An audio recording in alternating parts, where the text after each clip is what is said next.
Agora, a Bíblia em um ano. Uma grande jornada pela história da salvação.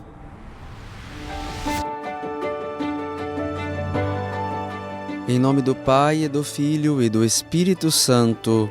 Amém. Olá, eu sou o Padre Renan Cunha e esta é a nossa jornada pela história da salvação.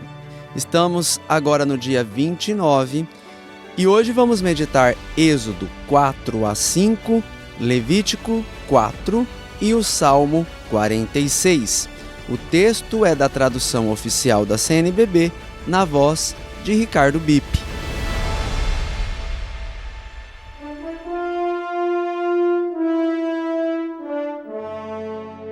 Sinais para crer, autoridade de Arão, Êxodo capítulo 4.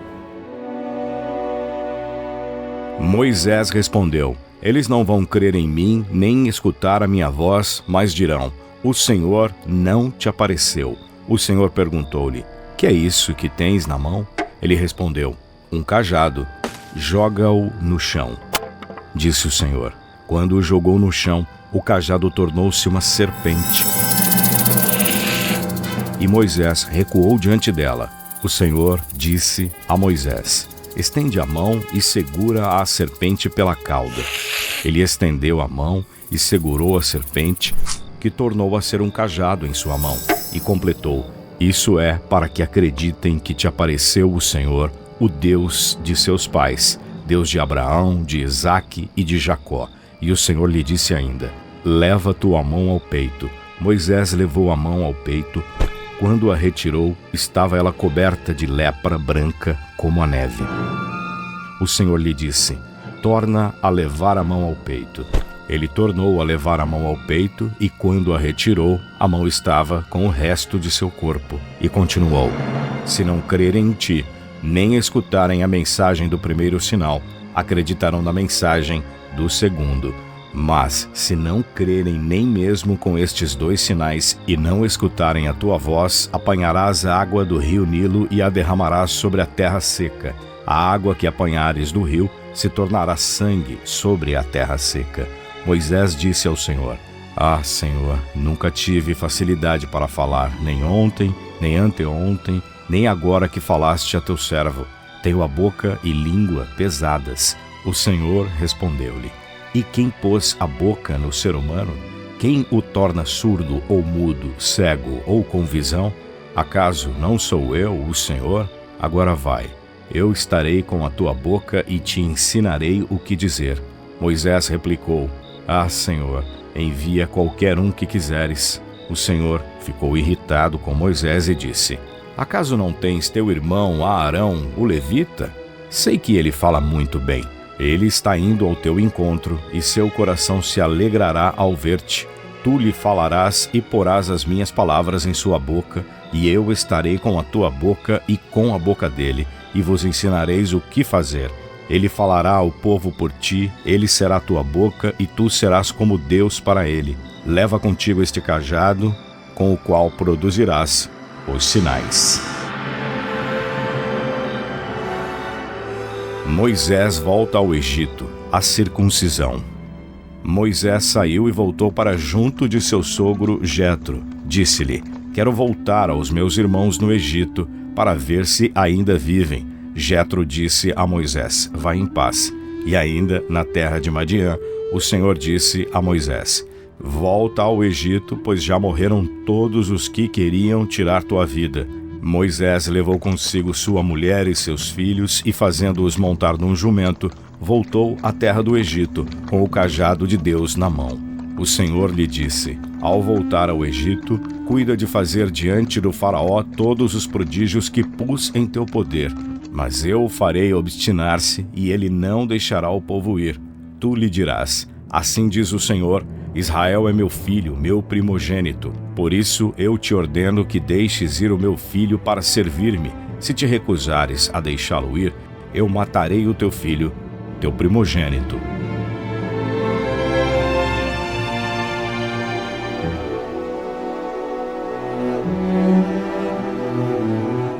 O filho de Moisés circuncidado. Estando Moisés a caminho no lugar de pernoite, o Senhor veio ao encontro dele e queria matá-lo. Séfora, então, pegou uma pedra afiada, cortou o prepúcio do filho, tocou os pés dele e disse: Tu és para mim um marido de sangue. Então o Senhor o deixou, depois que ela disse marido de sangue, referindo-se à circuncisão.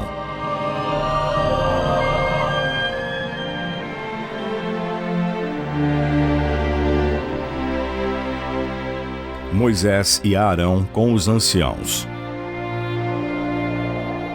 O Senhor disse a Arão: Vai ao encontro de Moisés no deserto. Arão o encontrou na montanha de Deus e o beijou. Moisés comunicou a Arão todas as palavras com as quais o Senhor o tinha enviado e todos os sinais que lhe havia mandado fazer. Moisés e Arão partiram e reuniram todos os anciãos dos israelitas. Arão falou todas as palavras que o Senhor havia dito a Moisés, e este realizou os sinais à vista do povo. O povo, então, acreditou e, ao ouvir que o Senhor havia visitado os israelitas e olhado para sua humilhação, prostrou-se em adoração.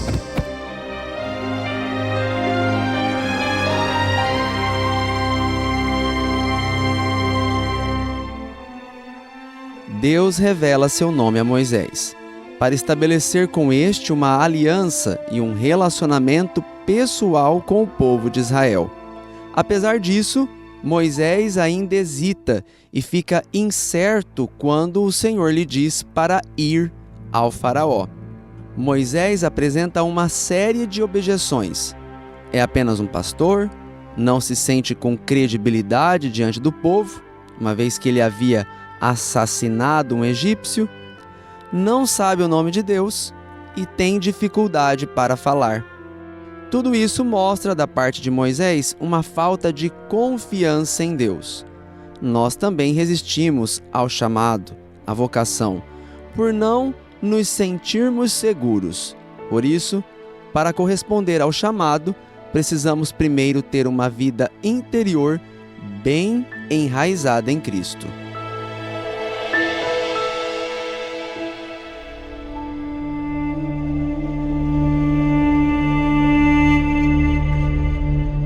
Primeiro confronto com o faraó, Êxodo capítulo 5. Em seguida, Moisés e Arão foram ao faraó e disseram: Assim fala o Senhor, Deus de Israel: Deixa ir o meu povo para que celebre uma festa para mim no deserto. Mas o faraó respondeu: E quem é o Senhor para que eu dê ouvido à sua voz e deixe ir Israel? Não conheço o Senhor, nem deixarei ir Israel. Eles disseram: O Deus dos Hebreus veio ao nosso encontro. Deixa-nos fazer o caminho de 3 dias deserto adentro, a fim de oferecermos sacrifícios ao Senhor nosso Deus, para que ele não nos atinja com peste ou espada.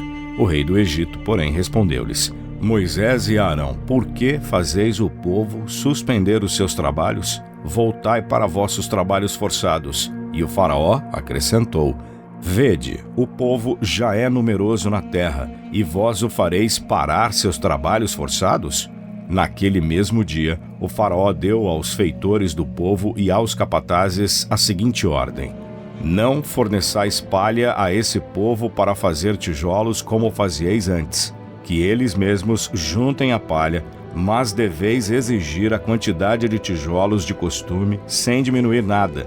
São os preguiçosos e por isso reclamam: Queremos ir oferecer sacrifícios ao nosso Deus. Fazei pesar-lhes mais ainda a escravidão, para que trabalhem e não deem atenção às palavras mentirosas. Os feitores e os capatazes foram, pois, dizer ao povo: Assim diz o faraó: Não mais vos darei a palha, e de vós mesmos recolher a palha onde puderdes encontrar, pois não se admitirá que vossa produção diminua. O povo espalhou-se por toda a terra do Egito em busca de palha, e os feitores os pressionavam, dizendo: Completai vossa produção, a quantia de cada dia. Como quando havia palha, os próprios capatazes israelitas chegaram a ser açoitados. Os feitores do faraó que os haviam nomeado diziam: Porque nem ontem nem hoje terminastes a cota de tijolos que produzíeis anteontem, os capatazes israelitas foram reclamar junto ao faraó, dizendo: Por que tratas assim os teus servos?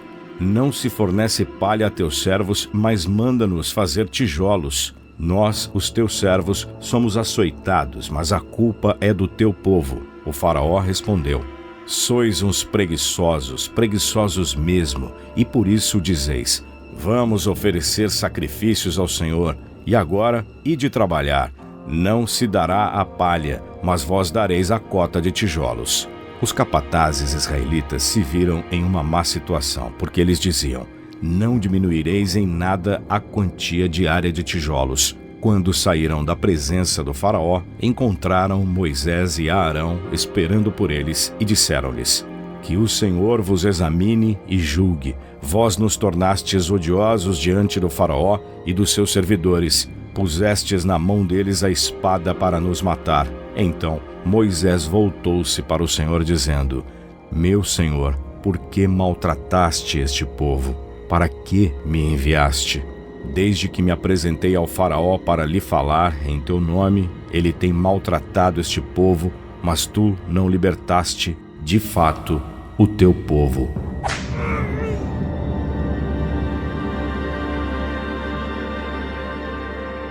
Quando Moisés e Arão dizem ao faraó para libertar Israel, a fim de que possam adorar o Senhor, o faraó dá ao povo ainda mais trabalho. Os israelitas então ficam furiosos com Moisés e Arão por tornarem suas vidas ainda mais difíceis. Eles prefeririam continuar sendo escravos do que ter suas vidas dificultadas na busca pela liberdade. Podemos nos tornar faraós para nós mesmos. Tornamos as nossas vidas mais ocupadas, isto é, tornamo-nos escravos. Por isso, não temos tempo para adorar a Deus. O Senhor nos diz que nunca fomos feitos para ser escravos. Devemos ser livres para que possamos pertencer a Ele e adorá-lo verdadeiramente. Precisamos de reservar tempo nas nossas vidas para nos permitirmos a liberdade de adorar a Deus, de procurar a sua voz. Seja como for, este capítulo, como outros tantos capítulos do Antigo Testamento, não deixam de apresentar passagens obscuras que dão ideia de um Deus que incita o homem a pecar e o pune por isso. No livro de Dom Estevão Bittencourt, Para Entender o Antigo Testamento, recorda-se que a civilização do Antigo Testamento ainda está recebendo a educação de Deus, a pedagogia divina. Trata-se de um povo de mentalidade rude. Por isso, a forma como eles entendem o agir de Deus é deficiente e não sabem fazer distinção entre a vontade positiva, quando Deus quer diretamente as coisas, e a vontade permissiva, quando Deus permite as coisas para delas tirar um bem maior. Isso só vai ficar claro para o povo de Deus quando se completar a revelação em Jesus Cristo.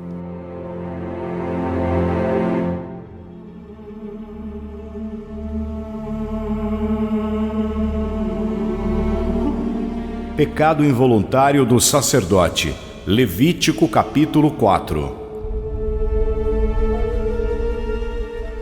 O Senhor falou a Moisés: Fala aos israelitas: caso alguém peque sem intenção contra qualquer uma das coisas que o Senhor proibiu, fazendo alguma dessas coisas, se for o sacerdote ungido que pecou e assim atraiu culpa sobre o povo, apresentará ao Senhor pelo pecado que cometeu um bezerro sem defeito, como oferta pelo pecado.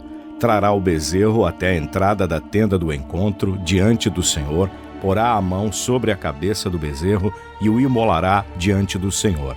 O sacerdote ungido pegará um pouco do sangue do bezerro e o levará à tenda do encontro. Molhando o dedo no sangue, o sacerdote fará 7 aspersões na frente do véu do santuário diante do Senhor. Untará com o sangue as pontas do altar do incenso aromático que está diante do Senhor na tenda do encontro e derramará todo o restante do sangue do bezerro ao pé do altar do holocausto, que está à entrada da tenda do encontro. Depois retirará a gordura do bezerro da oferta pelo pecado, a gordura que envolve as vísceras e toda a gordura aderente, os 2 rins com a gordura aderente na região lombar e o lobo do fígado, a ser retirado junto com os rins, assim como se faz com o touro do sacrifício de paz. E o sacerdote o queimará sobre o altar do holocausto. A pele do bezerro, toda a sua carne, sua cabeça, pernas, vísceras e excrementos, ou seja, todo o restante do bezerro, ele o levará para fora do acampamento, a um lugar puro, onde se jogam as cinzas, e o queimará sobre a lenha. Será queimado lá onde se jogam as cinzas.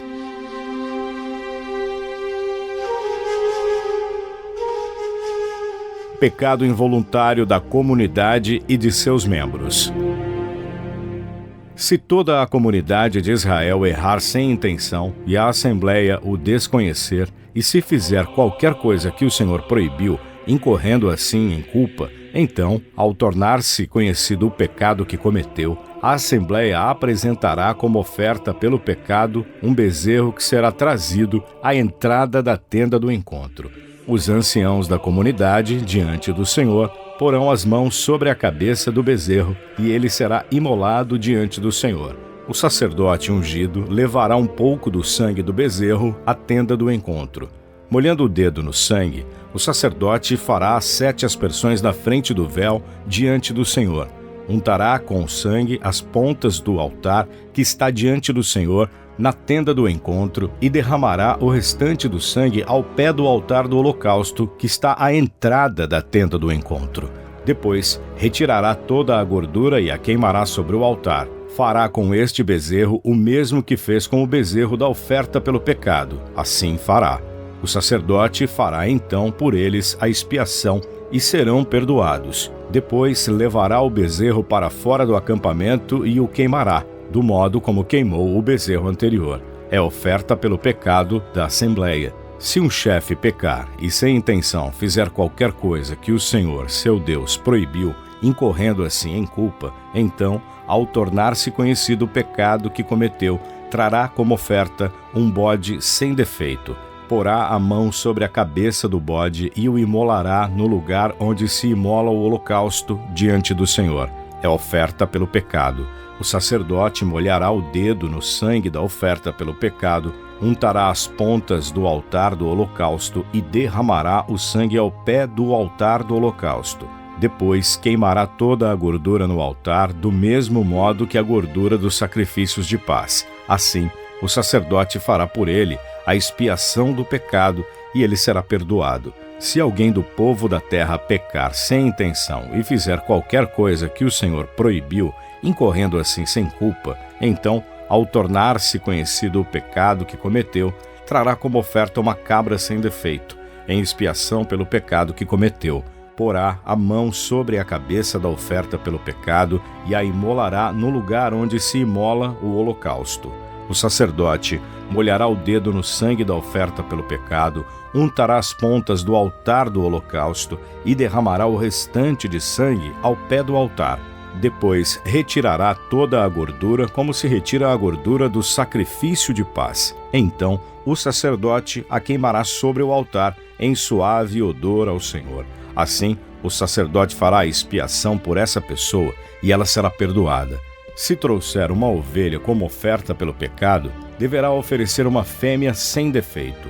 Porá sua mão sobre a cabeça da oferta pelo pecado e a imolará como oferta pelo pecado no lugar onde se imola o holocausto. O sacerdote molhará o dedo no sangue da oferta pelo pecado, untará as pontas do altar do holocausto e derramará o restante do sangue ao pé do altar. Depois retirará toda a gordura, como se retira a gordura do cordeiro do sacrifício de paz. Então o sacerdote a queimará no altar, sobre as ofertas queimadas para o Senhor. Assim, o sacerdote fará por essa pessoa a expiação pelo pecado que cometeu, e ela será perdoada.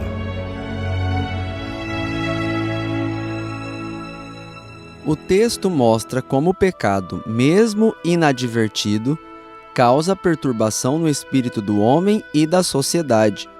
Deus vai educando seu povo por meio das leis litúrgicas a uma busca de reparação pelos erros cometidos. É preciso expiar as próprias faltas. O grande sacrifício expiatório, o definitivo, será o da cruz de nosso Senhor, que assumirá nossas culpas para nos dar uma nova vida. Nesse sentido, no Salmo 46, que vamos meditar agora, pede-se a Deus a confiança necessária em sua providência divina e em sua misericórdia, para nos libertar de nossos pecados. Deus protege Sião, Salmos 46. Deus é nosso refúgio e fortaleza, socorro sempre encontrado nos perigos. Por isso, não temeremos se a terra tremer e se as montanhas afundarem no mar, mesmo que rujam e se ergam suas águas e os montes estremeçam ao seu embate. Os canais de um rio alegram a cidade de Deus, as tendas santas do Altíssimo. Deus está em seu meio, ela não se abalará. Desde o amanhecer, Deus a socorrerá. As nações se amotinaram, movimentaram-se os reinos, e ele fez ouvir sua voz, e a terra se dissolveu. O Senhor dos exércitos está conosco, é nosso refúgio, o Deus de Jacó. Vinde e contemplai as obras do Senhor, os grandes feitos que ele realizou sobre a terra. Acabará com as guerras até os confins do mundo, quebrará o arco e esmagará as armas, e queimará os escudos ao fogo. Parai e reconhecei que eu sou Deus, exaltado entre as nações, exaltado na terra. O Senhor dos exércitos está conosco. É nosso refúgio, o Deus de Jacó.